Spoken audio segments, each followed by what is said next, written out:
In this video, we go 3 wide at Watkins Glen. And does this Aston Martin manage to pass me at turn 1?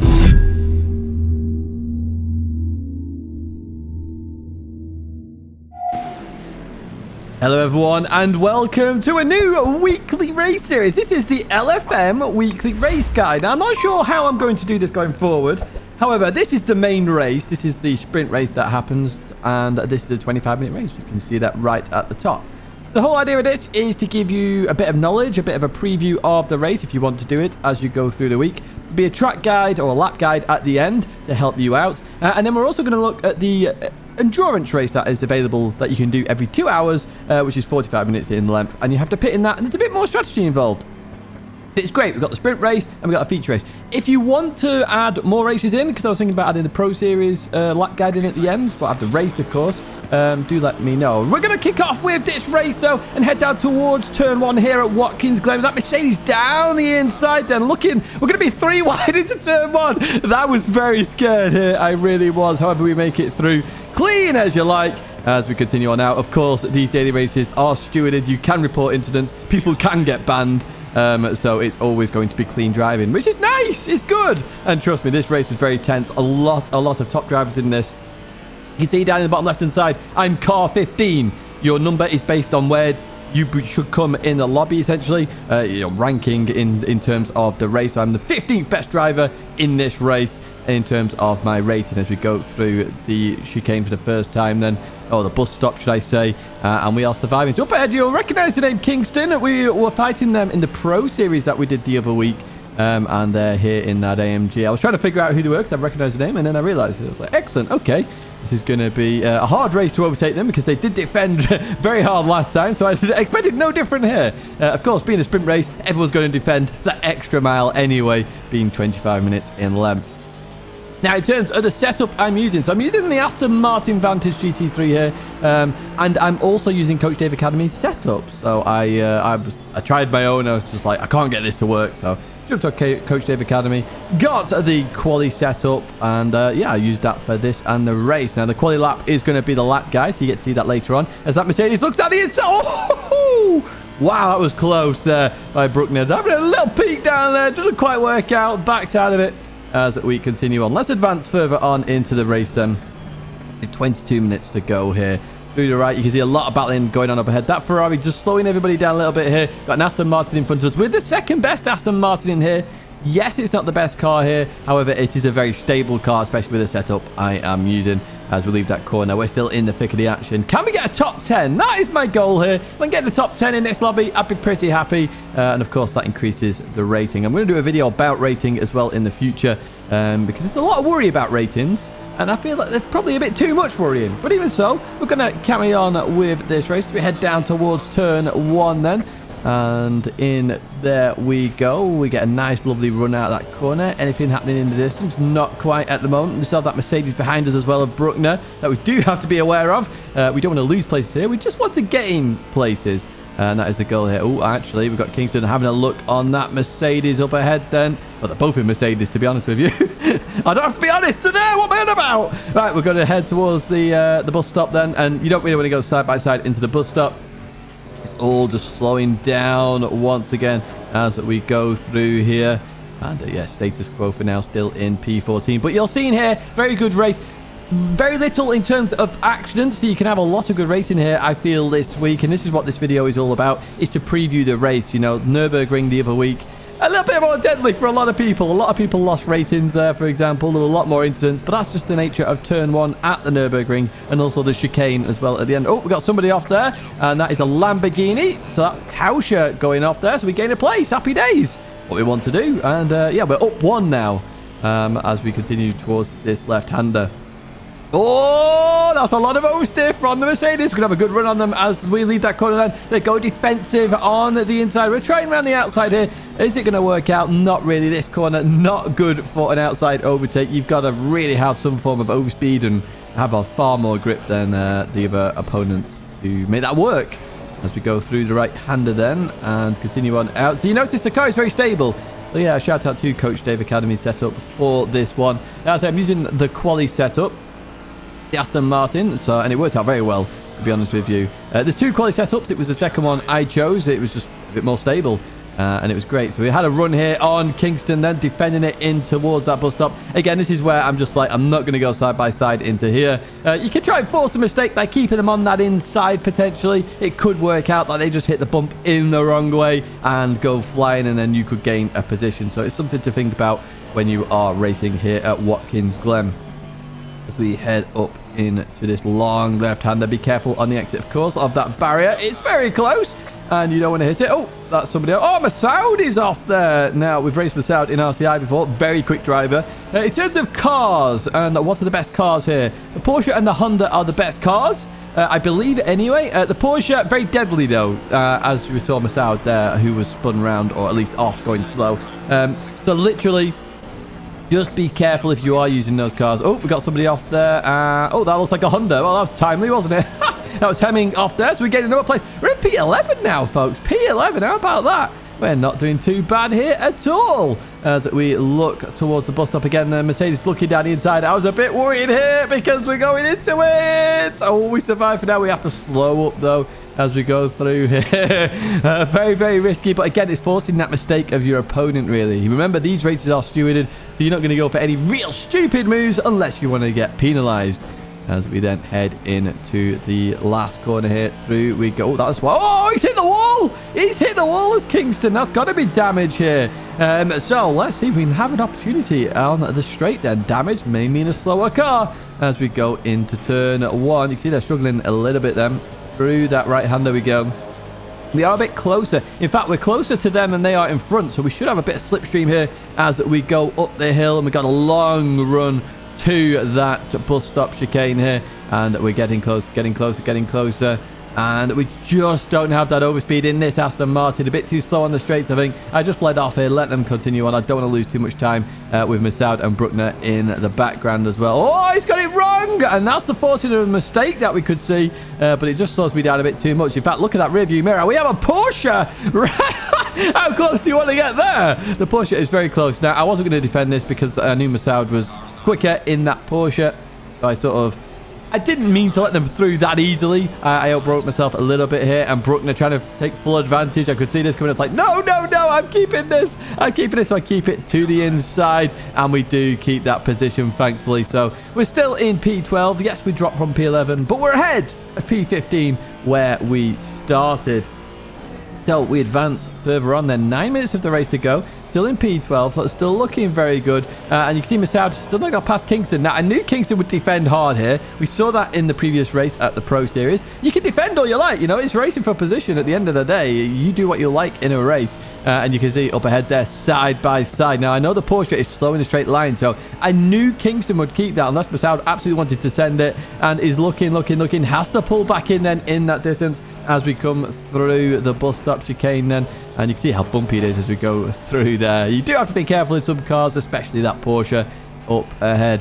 But they're still fighting, and I was wondering whether there would be a bit of carnage here as Masoud absolutely sends it down the inside there. There wasn't enough room, just makes the apex, maybe misses it by half a meter or so. A little bit of contact between the two, and we are catching, so maybe we could be opportunistic here, who knows, as we come into the right hander. There's the difference. Notice how Masoud goes around the outside there, carrying a lot more speed there, keeping that Porsche there. Brilliant stuff from these two. It's showing the clean racing here at LFM. It really is. And it's actually brilliant. It is good fun. It was very tense, this race, though. I've got to be honest. Sprint races are far more tense than any daily racing I've done on any other game. But they are good fun as well, as we're right in the thick of the action here. Again, just taking the racing line here. Masoud absolutely sent it there. Kingston just let off the brakes a little bit here, and oh, he's got a bit wide here. We're down the inside and heading towards the left-hander, and we're side by side. We're alongside, and we actually get that position back up into P11. I was over the moon with that, back up into P11, but I knew it'd be a hard challenge to stay there as we go through here. But we have pulled a bit of a gap there, half a second or so, to the Mercedes behind, and I was hoping they would start battling. And oh, Kingston goes defensive to head towards turn 1. Now, we know the Porsche is slow on the straight, so I was a little bit worried here that I would catch... Oh, runs wide there. That's got to be track limits for sure as we leave that corner and head up the hill again. So as I was saying, that the Porsche is slow in a straight line, so I knew I'd catch the Porsche, but I didn't want to overtake. I know Massad is much quicker in the corners, so it's a case of I'll catch up, but I do not want to overtake. Now Massad goes defensive here, and I start flashing him over. No, come back over, come back over. I don't want to overtake you here. You take this as you like as we go through the right-hander, then the left. Oh, the Porsche gets all unstable. Oh, it's off. The Massad is off then. We're trying around the outside up into P10. We are there. We are in the top 10. But can we keep it? Massad still struggling now with that rear of the car as we head down towards this left-hander. I do like this corner. I don't know what it is about this corner, but it's kind of nice. I like Watkins Glen as a whole, really. It's the first time I've raced it in the ACC, actually, if you didn't know.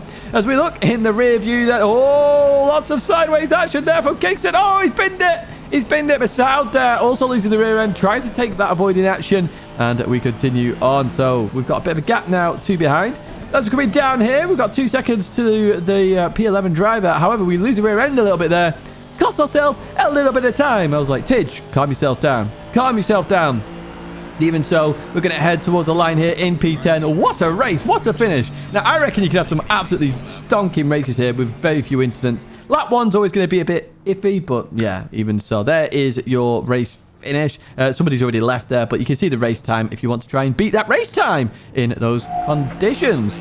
Right, let's do a lap guide for you then, folks. Heading towards the 200 feet board. It's feet at Watkins Glen. This is your brake marker for turn 1, okay? So look for that on the left-hand side. You want to brake, and you really want to chuck it in. Get on that inside. Don't go all the way over the curb, but there's like a little bit of a bump there you want to avoid, but get as close to that as possible as we head up the hill. Just be careful about track limits as you run to the exit. You can go quite wide there as long as wheels stay on the curb.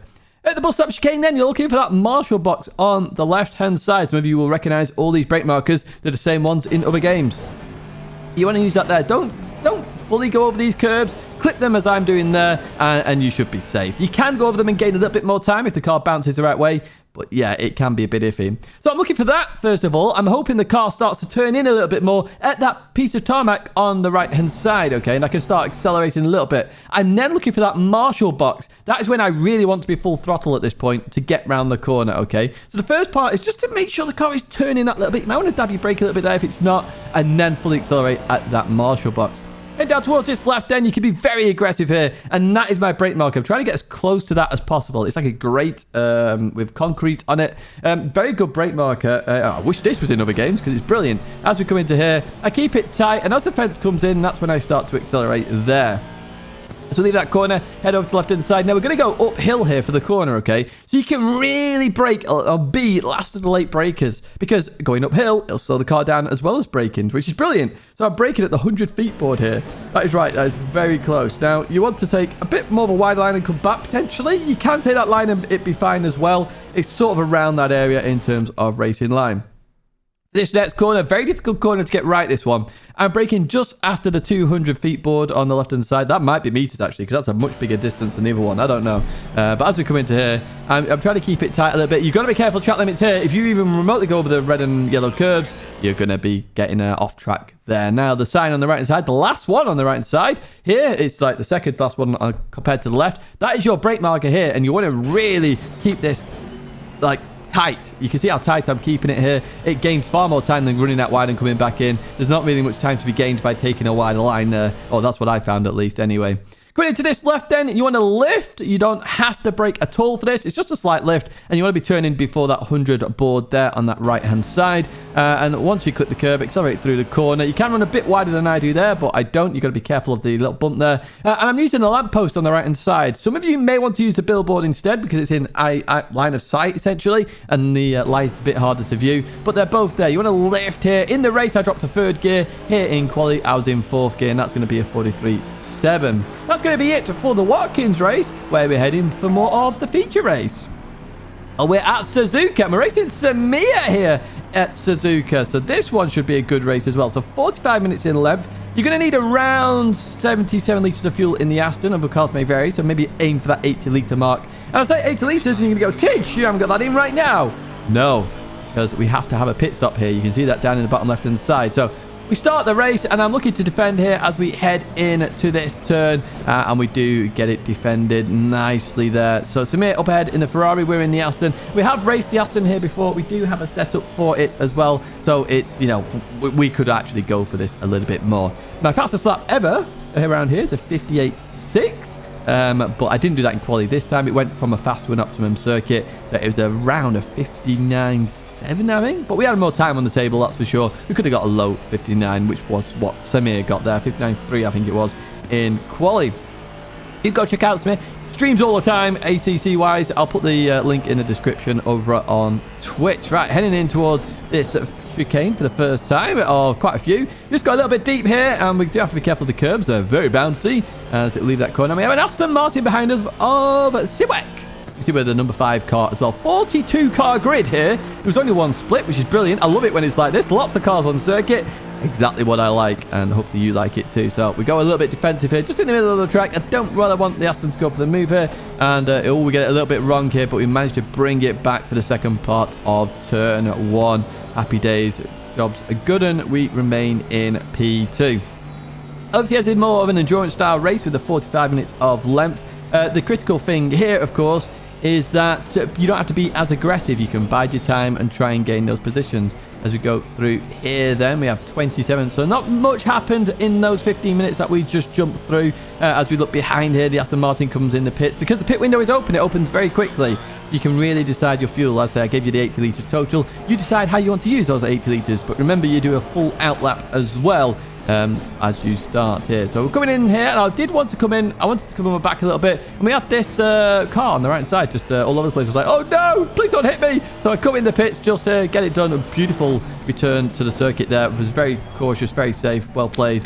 Always good that. It's nice to race in LFM just because of all the driving standards. It's beautiful. You know, it's clean driving, and you actually have a good race. Going into the pits then, just make sure you stop in the box correctly, and it's a minimum of 25 seconds in the pits, okay? So I decided to change my tyres as well. I would recommend you do that too. I think you will gain the 5 seconds. Of course, unless there's lots of traffic, then don't change tyres. But I think in the long run, it may be worth changing tyres there. So we're going to actually come out in a bit of traffic here. And as Brucer there goes by into P19. They haven't pit yet. I have pit, so we're in different races here, completely different races as we come through turn 1. So we've got a back mark in front of us of Schneider as well. We do need to get past the P35 driver as we go through the S's here, and they just back off this. Thank you very much. Nice sportsmanship stuff there. Sportsman-like stuff, should I say, as we go through the right. Now, I was hoping Brucer would let me go quite quickly here, but my pressures are low at the moment, so I'm not exactly catching them at the speed of sound. But when I do, I'm hoping they will just let me go.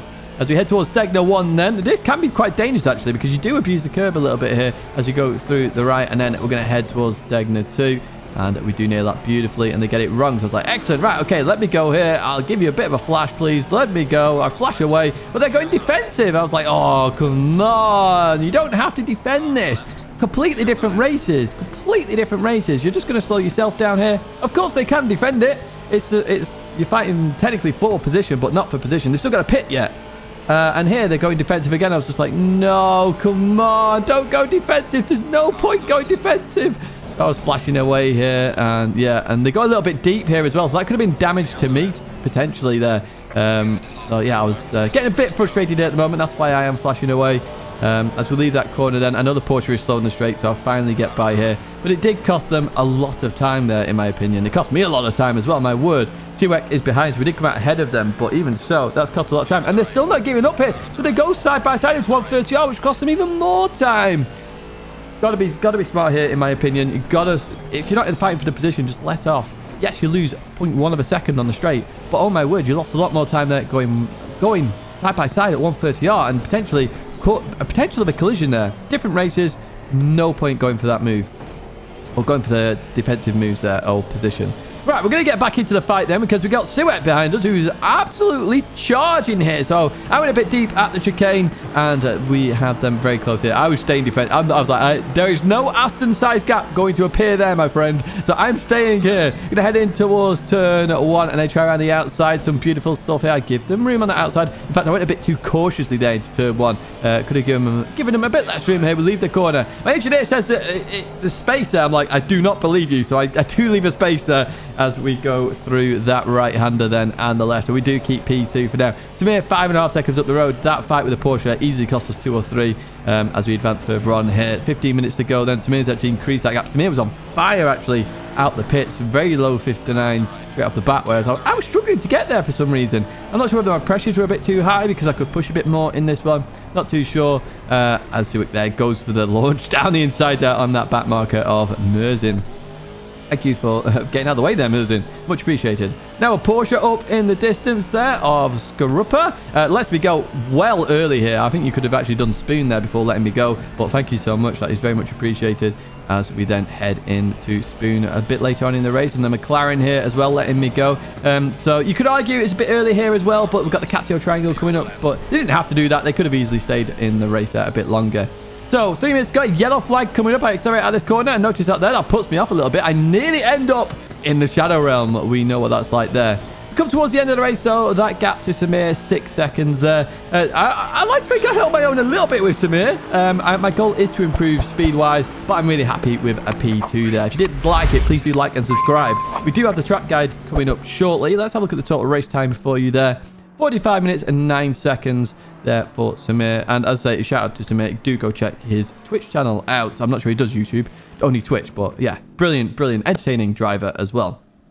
Let's jump to that track guide then. We're going to head down towards turn 1, and a lot of you will be familiar with this. We're looking for that piece of tarmac on the left-hand side there. And you can brake quite late here. You can actually brake just after that leaves your screen. But obviously, the later you brake, the more you'll have weight transfer in the car, the more slippy it will get as you come into here. So you're just slowing the car down gradually and then accelerate out. A lot of curb there to use, so do use it. Over to the right side, then truck it in left. Now, it's quicker to dab your brakes here in places. However, you know me, I like to just do the lifting thing, especially if you're trying to build up your speed in not Gran Turismo, it's ACC, Tidge. You're still trying to build your speed in ACC, just lift. Dab your brake a little bit on that right-hander, but change gear here. It gives the car a bit of turn in because it just stops accelerating for a brief moment. It allows the car to turn. But yes, don't brake in the S's. Just let the car flow through those corners. Now, I'm trying to get as close to that 50-meter board as possible here for Tidgney 1, okay? Literally, try and get as close as you can. Abuse the curb on the right-hand side like I do here. You can run out wide as well here, and you're using that tent on the left-hand side for your Tidgney 2. Very good brake marker. As that hits the edge of your screen, hit the brake pedal. Obviously, if you're on triples or something else, obviously that might vary slightly, but you can use that as your marker. Judge it accordingly. I'm on a single screen, obviously. Right, we're going to head towards the hairpin then. So over to the right side, the end of the curb, easy marker here. Get in a straight line and brake. Now, you're going to want to try and get the car around as quick as possible. So do start accelerating early. Obviously, in ACC, we use traction control, and it's worthwhile using. Go through here, just put your foot down a little bit. A bit scared of that BMW. It was very close as they kept rolling there, and we continue towards Spoon. And again, we're using a piece of tarmac here on the right hand side. Now, I could brake a little bit later here and really try and truck it in and, you know, take more of a wider line. So use that as your marker as we come in here and then clip the curb over to the outside. Be careful using too much curb on the outside there. I found that it would drag me out a little bit here. I'm in second gear. Once I've got it rotated, I then use all the curb on the exit and we're going to accelerate towards 130R. 130R is all about lifting here. There's no braking. It's just a slight lift. Slight lift, chuck it in. Some cars you can do it flat, but yeah, you're going to be risking it a bit. You can do it flat in the Aston, I believe. But yeah, I didn't want to risk it here. I wanted to get the lap down as a bit of a banker, really. Remember, we're going from fast to optimum. Finally, for the Casio Triangle, on the right side, you've got a yellow line that just veers away the old pit lane there. And that is my brake marker. I'm braking just before this. And you do want to abuse the curbs a little bit here. And I don't abuse that first curb, so I lose a bit of time. And that cost me for the second one, of course. As we leave that corner then, be careful that curb on the right side there. As you leave it, it can bounce you out. But we're going to head towards that line, and we're going to be finishing here with a lap guide at Suzuka. However, here's a bit of a pit lane guide. As you come into here, you got those lights on the right-hand side. Use that last one there, the one closest to the circuit. Just after that passes your screen, then hit the anchors. That is your brake marker for the pit lane. And that's going to be it in terms of the LFM Weekly Race Guide. Did you enjoy it? Is it exactly what you want? Would you like a lap guide of the Pro Series after this as well? Just so that you could do that on the Wednesday, because this video is going to come out on a Tuesday. Do let me know. I fully enjoyed this. I love LFM. I love the daily racing. I figured let's get the weekly race guide out for LFM as well. A lot of you have asked for it. That's going to be it for me, folks. Do give it a like on the way out. Subscribe to the channel to stay in touch with all the latest content. But have a good look. Have a good week racing. Good luck with the racing. You can have some really, really good fun here at LFM.